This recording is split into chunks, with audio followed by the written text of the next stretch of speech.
Նախ եւ առաջ մենք պետք է կարողանանք արցախցիների համար ապահովել արժանապատիվ կյանք մայր Հայաստանում։ Մեզ համար կարևորագույն խնդիր է, որպեսզի արցախցիները մնան մայր Հայաստանում, որպեսզի արցախցիները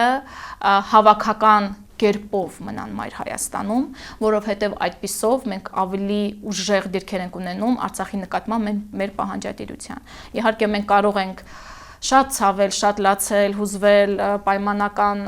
Ավստրալիայում գտնվելով, բայց այդպիսով մենք որևէ պահանջատիրություն ունենալու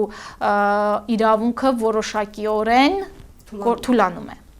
Այնպես որ մեզ համար ամենաառաջին հարցը այն է, որ արցախցիների համար արժանապատիվ կյանք ապահովի Հայաստանում, եւ երկրորդ փուլով մեզ համար անհերքելի է արցախցիների